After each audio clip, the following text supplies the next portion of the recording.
पर आपको लगता है जितना विकास होना चाहिए था उतना विकास थोड़ा नहीं हो पाया? लेकिन जो मैं बोल रहा हूँ कि रायपुर में उस हिसाब से जिस हिसाब से काम होना चाहिए था वो नहीं हुआ है। 2027 विधानसभा चुनाव में क्या भाजपा की जड़ें इस बार मजबूत हैं? देखिए, भाजपा पूरे प्रदेश में मजबूत है। लगातार वही 15 सालों से एक ही विधायक चेहरा देखा जा रहा है, तो आपको क्या लगता है कि जितने भी हमारे भारतीय जनता पार्टी के कार्यकर्ता हैं, जो बहुत पुराने कार्यकर्ता हैं, वो लोग अगर उम्मीद लगा के बैठे हुए तो क्या गलत है? दावेदारी जहाँ रखने वाली बात है, कमल के फूल के जितने भी कार्यकर्ता हैं, उसके नीचे जितने कार्यकर्ता हैं, सबको दावेदारी का हक है, अधिकार है उनको। काऊ जी जो हैं कांग्रेस में थे, फिर भाजपा में आए, लोग कह रहे हैं कि इस बार ऐसा ना हो वापस कांग्रेस में, अगर कुछ ना मौका मिले तो कांग्रेस में चले जाएं। उनको खुद पता है कि कांग्रेस की स्थिति आज क्या है, तो कांग्रेस में तो वो नहीं जाएंगे। लेकिन उनको सोचना चाहिए कि पुराने जितने कार्यकर्ता हैं हमारे, जिन्होंने भारतीय जनता पार्टी को सिंचित किया है तन मन धन, लोग जब जाते थे, मैं जब जिलाध्यक्ष पौड़ी था, उसमें 98 से 2003 तक, 2003 में मैं यहाँ आया हूँ जब मैं प्रदेश मंत्री बना। तब उनको अगर मौका नहीं मिल पाया उन व्यक्तियों की वजह से जो इधर से दल बदल के इधर आ जाते हैं, आपको क्या लगता है? बहुत लोग एक उसमें रहते हैं, आशा लेके बैठे रहते हैं कि अभी चलो ठीक है हमें मिलेगा, कुछ हुआ होगा कि वो नहीं समझ पाए। लेकिन इतना ज़्यादा भी ठीक नहीं है कि हमारे पुराने कार्यकर्ताओं से आप भिड़ जाएं। कोई भी जगह ऐसी नहीं है जहाँ पर हम आने वाले हैं। पूरे प्रदेश के अंदर भारतीय जनता पार्टी की सीटें आएंगी। और इसको पूरा का पूरा उजाड़ने पर तुले जो रायपुर विधानसभा की खूबसूरती हुआ करती थी, उस पर कोई ध्यान नहीं है उनका, कोई मूलतः व्यवस्थाएं नहीं है। तो ये चलता रहता है। ठीक है, उनका कहा होगा उन्होंने, जो कहा होगा ठीक कहा होगा। नमस्कार, मैं हूँ ऋषभ शर्मा और आप देख रहे हैं द न्यूज़ वाला नेटवर्क। इस वक्त हम मौजूद हैं रायपुर विधानसभा क्षेत्र में। रायपुर विधानसभा क्षेत्र के अलावा 2027 विधानसभा चुनाव भी अब नज़दीक हैं। सभी राजनीतिक पार्टियां, उम्मीदवारों ने अपना चुनावी बिगुल बजा दिया है। विधायक जी कार्यकाल कैसा रहा, कैसे कैसे भाजपा अपनी जड़ें मजबूत करेगी, इन तमाम विषयों को लेकर के आज हम आपके सामने आए हमारे इस खास कार्यक्रम जिसका नाम है कौन बनेगा जनप्रतिनिधि। और आज के हमारे जो मेहमान हैं बड़े ही खास हैं, जनता के बीच में लगातार सक्रिय रहते हैं, चाहे रायपुर विधानसभा की बात हो, टिहरी लोकसभा की बात हो।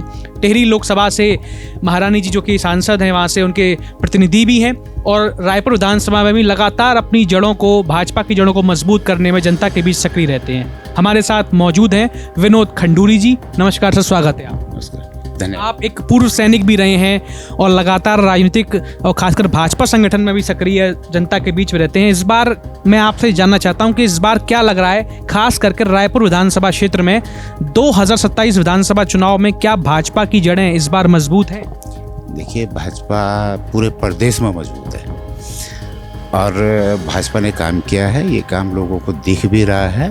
और मैं ये कहता हूँ कि भाजपा के किसी भी सिपाही को किसी भी जगह से अगर उसको टिकट दिया जाएगा तो जीतेगा। अगर हम लोग ये बोल रहे हैं कि नहीं जीतेगा, जीत ऐसा नामुमकिन है।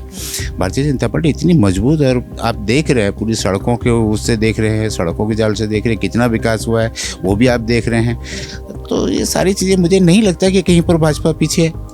जैसे कि अगर हम बात करें रायपुर विधानसभा क्षेत्र, क्योंकि आप लगातार यहीं से अपनी कोशिशें कर रहे हैं, प्रयास कर रहे हैं जनता के बीच में अपनी बढ़िया काम करते हुए, तो मैं जानना चाहूँगा कि जैसे कार्यकाल की हम बात करें, वर्तमान विधायक जो हैं उमेश शर्मा काऊ जी जो हैं भाजपा से 2 बार और उससे पहले कांग्रेस से 1 बार रहे, तो लोगों से जब हम बात करते हैं तो लोग अक्सर ये कह रहे हैं कि भाई इस बार जो है कुछ बदलाव देखना चाहिए, क्योंकि लगातार वही 15 सालों से एक ही विधायक चेहरा देखा जा रहा है। तो आपको क्या लगता है कि क्या इस बार भाजपा वहाँ से कुछ बदलाव कर सकती है, या बदलाव लगता है होना चाहिए? आपको क्या लगता है? नहीं, देखिए, भारतीय जनता पार्टी के सब सिपाही हैं, और जो लोग पिछले 30 साल 35 साल से जो लोग भारतीय जनता पार्टी का काम कर रहे हैं, जैसे मेरा ही है, मैं पिछले 23 साल से केवल रायपुर में रह रहा हूँ। रायपुर की हर एक जगह मैं रहा हूँ, मैं किराए में रहा हूँ यहाँ। अभी मैंने घर ले लिया वहाँ पे, तो अब मैं वहाँ पे हूँ। लेकिन जितने भी हमारे भारतीय जनता पार्टी के कार्यकर्ता हैं, जो बहुत पुराने कार्यकर्ता हैं, वो लोग अगर उम्मीद लगा के बैठे हुए तो क्या गलत है?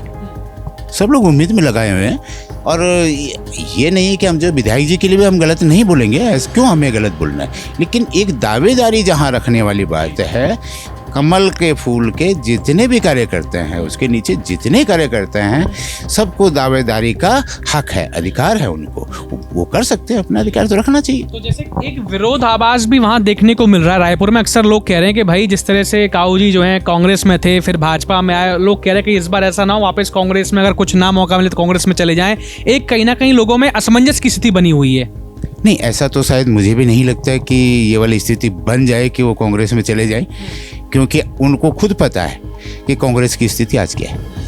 तो कांग्रेस में तो वो नहीं जाएंगे, लेकिन उनको सोचना चाहिए कि पुराने जितने कार्यकर्ता हैं हमारे, जिन्होंने भारतीय जनता पार्टी को सिंचित किया है तन मन धन, पहले हम लोग जब जाते थे, मैं जब जिलाध्यक्ष पौड़ी था, पौड़ी उसमें 98 से 2003 तक, 2003 में मैं यहाँ आया हूँ जब मैं प्रदेश मंत्री बना, तो मैंने एक अपना ऑफिस तब से खोला हुआ है रायपुर विधानसभा के अंदर, तब से मेरा ऑफिस अभी तक चल रहा है, सारे लोग जानते हैं। तो वो इसलिए नहीं खोला था कि ये करना वो करना, लेकिन हमने काम किए हैं। मेरा MDDA कॉलोनी में वो था, चाहे कभी भी ये वो नहीं रखा कि मैं बीजेपी का हूँ या ये कांग्रेस का है, ऐसा कभी नहीं रखा। हमने सबके साथ मिल बैठ के काम किया, सबके काम किए। अगर विकास की अगर हम बात करें, जैसे लोग वहाँ पर और विपक्ष के जो नेता है वो लगातार कह रहे हैं कि काऊ जी हमेशा एक भरोसा विश्वास दिला रहे हैं कि भाई मैंने जमकर विकास किया, जमकर मैं 15 साल से विकास कर रहा हूँ। फिर भी कई सड़कें हैं, फिर भी कई जो बुनियादी मुद्दे हैं वो लगातार आज भी रायपुर में बने हुए हैं। चाहे वो आप जो माल देवता की रोड की तरफ का जो हिस्सा हो वहाँ देख लीजिए, और भी जगहों पर ये बदहाल स्थिति जो बनी हुई है, जबकि 15 साल का कार्यकाल इतना बड़ा कालखंड रहा, चाहे वो कांग्रेस में रहे, भाजपा में रहे, पर आपको लगता है जितना विकास होना चाहिए था उतना विकास थोड़ा नहीं हो पाया? नहीं, देखो, उतना विकास मैं भी ये बोलता हूँ कि नहीं हो पाया इस तरह से होना चाहिए था। आज जो है, यानी मैं आपको ये 2017 में जब जो है ये नदी हमारी जो है बहुत ज़्यादा बढ़ गई, उसने तोड़ फोड़ भी किया, काफ़ी ऊपर नुकसान हुआ है। उस समय हमारे मुख्यमंत्री थे माननीय त्रिवेंद्र सिंह रावत जी। मैंने उनसे बातचीत की, मैंने कहा अगर हम इसको अभी नहीं संभालते हैं, अगर हम अभी नहीं संभले तो अगले कुछ समय के बाद रायपुर का बहुत बुरी बदहाली होगी, और वो हुई है। लेकिन उन्होंने उस चीज़ को समझा, माना, और फिर उस समय कुछ ये जो है रिवर क्लीनिंग का काम किया। उससे सरकार को भी फायदा हुआ, जब क्लीनिंग में सरकार को फायदा हुआ। उसके बाद वहाँ पर बाढ़ नहीं आई, लेकिन उससे नीचे आई है।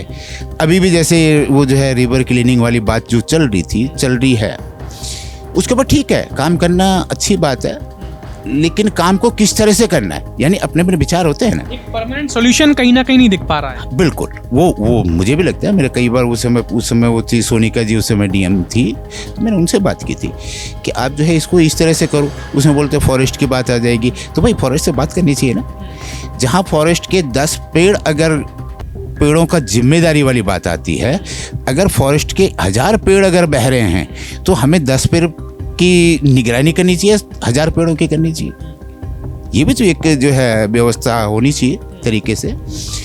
तो उसकी नहीं कर पाए उन्होंने 1000 पेड़ निकलने दिए, लेकिन वो 10 पेड़ नहीं उखाड़ पाए कि 10 पेड़ वो नदी के बीच में है, उसके कारण इधर भी हो रहा है उधर भी हो रहा है। एक ओएसिस स्कूल है, उसका कितना नुकसान हुआ पिछले। अगर वो जो थोड़ा कुछ और चलता तो सड़ोली जो है वो भी अफेक्टेड होता, लेकिन वो बच गए। तो ये जो सारी चीज़ें, इनके ऊपर काम करना चाहिए, और प्रत्येक आदमी का एक काम करने का अपना अपना तरीका है। अभी उनका क्या तरीका काम करने का है वो तो वही लोग जाने, लेकिन जो मैं बोल रहा हूँ कि रायपुर में उस हिसाब से, जिस हिसाब से काम होना चाहिए था, वो नहीं हुआ है। आज कई हमारी जगह हैं जहाँ मैं जाता हूँ, मैं देखता हूँ वहाँ पे, तो वहाँ पर लोग जो है पानी का इतना ज़्यादा वो होता है, लोग अपने घरों में रात को उठ रहे हैं। निकासी की सबसे बड़ी समस्या है कि जल भराव का है, उसके ऊपर कोई ध्यान नहीं दिया।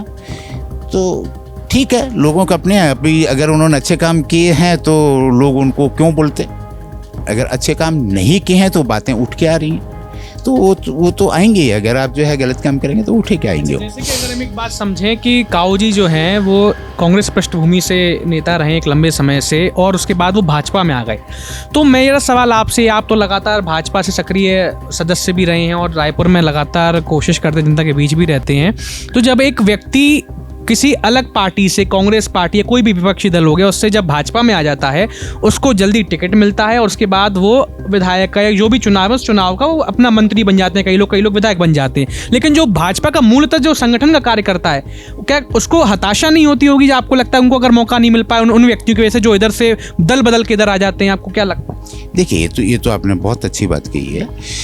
बहुत लोग एक उसमें रहते हैं, आशा लेके बैठे रहते हैं कि अभी चलो ठीक है हमें मिलेगा। और जो भारतीय जनता पार्टी एक बहुत ही अनुशासित पार्टी है। हम तो आर्मी के लोग हैं, इसलिए मैं आपसे बताना चाहूँगा कि हमने जो भारतीय जनता पार्टी को चुना, और जब हम आर्मी में भी थे वो हमने देखा अटल जी के टाइम पर। जब कारगिल युद्ध हुआ उससे पहले हम लोगों ने कैसे करके वहाँ पर जो सैनिक जो है मरते थे उन लोगों को देखा, वो हमने एक इकट्ठा करके कहीं जलाया। लेकिन अटल जी ने जो दिया कि भाई घर में डेड बॉडी जानी चाहिए, ये शुरू हुई है कारगिल से, तो ये एक बहुत बड़ी वो थी, उनका काम करने का तरीका था। उससे पहले क्या जो है प्रधानमंत्री नहीं थे, और सभी प्रधानमंत्री थे, लेकिन उनका काम करने का तरीका, उनका सैनिकों के प्रति जो प्यार था, स्नेह था, वो उन्होंने रखा।